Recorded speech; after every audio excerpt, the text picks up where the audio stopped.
Goeiemôre en welkom by vanoggend se erediens. Ek wil julle graag groet met die volgende woorde van Psalm 121. Ek kyk op na die berge. Waarvan daar sal daar vir my hulp kom? My hulp kom van die Here wat hemel en aarde gemaak het. Hy sal nie toelaat dat jy struikel nie. Hy wat jou beskerm, slaap nooit nie. Waarlik, die beskermer van Israel sluimer nie in nie, en hy slaap nie. Die Here beskerm jou. Die Here bewaar jou van alle gevare. Bedag sal die son jou nie steek nie, en snags sal die maan jou nie kwaad doen nie. Die Here sal jou beskerm teen alle gevaar. Jou lewe sal hy beskerm. Hy sal jou beskerm waar jy ook gaan, nou en vir altyd. Genade en vrede vir julle van God ons Vader en die Here Jesus Christus deur die werking van die Heilige Gees. Ons skriflesing vandag is Genesis 12 vers 1 tot 4. Ek lees vir ons. Die Here het vir Abraham gesê: "Trek uit jou land uit, weg van jou mense en jou familie af na die land toe wat ek vir jou sal aanwys. Ek sal jou 'n groot nasie maak, ek sal jou seën en jou 'n man van groot betekenis maak, en jy moet tot 'n seën wees. Ek sal seën wie jou seën en hom vervloek wat jou vervloek. In jou sal al die volke van die aarde geseën wees." Abraham het toe weggetrek, gehoorsaam aan die woord van die Here, en Lot het saam met hom getrek. Abraham was 75 toe hy uit Haran weggetrek het. Die gedeelte wat ons pas gelees het, staan bekend as die roeping van Abraham. Maar voordat ons verder iets hieroor gaan sê, wil ek eers vir julle 'n vraag vra. Dink jy dis maklik of moeilik om iets vir die eerste keer te doen? Dink sommer net aan die eerste dag van skool, of die eerste keer wat jy op 'n fiets moes klim en dit ry, of die eerste keer wat jy in die swembad is en jy moet swem. In al hierdie gevalle wil ek jou vra, sou jy dit alleen kon doen? Ek dink julle sou saam met my stem, in al hierdie gevalle wat ek genoem het, help dit as jy iemand by jou het op wie jy kan vertrou. Iemand wat dalk voorheen hierdie ding gedoen het, wat jy vir die eerste keer gaan doen. Nou as ek tyd gehad het vir 'n praktiese voorbeeld vandag, sou ek een van julle vorentoe nooi, vir jou 'n blinddoek gee en vir jou vra, sit die blinddoek oor jou oë en stap van voor in die kerk tot daar heel agter by die orgel. Hoe sou jy voel as ek jou dit sou vra? Sou jy dalk bekommerd wees dat jy jou bene gaan stamp teen die kerkbanke, of dalk gaan val oor die trappies hier voor of die trappe daar agter? Dalk sal jy bekommerd wees oor hoe die res van die gemeente reageer. Dalk lag hulle vir jou as jy jou bene stamp, of trip, of val, of in die verkeerde rigting draai. Ek dink baie van julle sou sê, nee dankie, ek gaan nie my hand vir hierdie opsteek nie.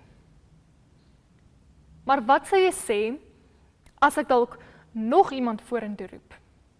Ons noem hierdie een die gids. Iemand wat jou help en begelei tot daar agter. Sou jy die persoon vertrou, as hy vir jou sê, vertrou my, ek hou jou hand vas. Luister mooi na wat ek sê. Hoe sou dit jou maak voel? Wat beteken dit as God vir Abraham sê om te trek? En wat beteken dit vir my en jou vandag? Want vir Abraham was dit nie so maklik nie. Vir hom sou dit letterlik 'n agterlaat van sy hele bestaan en sy bronne van sekuriteit beteken. Maar dit sou ook 'n geestelike heroriëntasie beteken. In die plek van wat Abraham sou agterlaat, gee God tog sy beloftes van grond, nasie en seën. sien God sê vir Abraham, gaan uit, of trek uit. En so nooi God Abraham verder tot 'n nuwe identiteit van gehoorsaamheid en vertroue. Abraham is op reis en hy moet leer om as 'n geroepene van God te leef. So skryf Paulus eeue later in Romeine 4 vers 18 tot 21 oor die geloof en hoop van Abraham. Ek lees vir ons, toe daar geen hoop was nie, het Abraham nog gehoop en geglo, en so die vader van baie nasies geword, volgens die belofte, so sal jou nageslag wees. Sien, reis as tema is 'n belangrike metafoor vir my en jou geloofslewe. Want reis vir my impliseer dat 'n mens oop is vir nuwe toekomsmoontlikhede. Om weer eens die woorde van Paulus aan te haal, maar een ding doen ek. Ek maak my los van wat agter my is en strek my uit na wat voor my is. Sien, gelowiges is geroep om in die teenwoordigheid van God te reis. Dit is 'n reis wat by tye baie ontwrigtend kan wees, want dit is 'n reis sonder 'n padkaart of 'n GPS. Vir Abraham en Sara het dit verlies meegebring. God se beloftes het hulle ook nie op hulle reis bewaar van gevaar of hartseer of skeiding en vervreemding nie. Nee. As ons die res van Abraham se verhaal lees, sien ons dit raak. Hierdie reis is nie maklik nie. Wat vir my egter uitstaan in hierdie gedeelte, is dat God doen die eintlike werk. God doen die eintlike werk.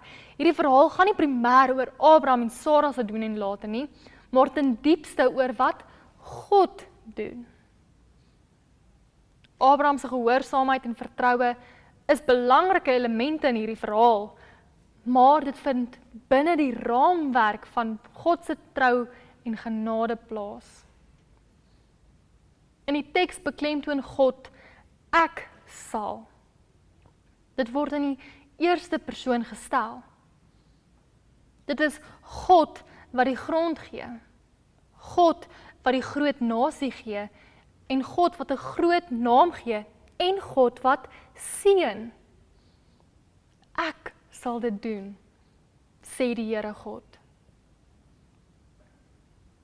Gedurende tye van beproewing op ons geloofsreis, is dit belangrik om mekaar aan hierdie beloftes van God se nabyheid en beskerming te herinner.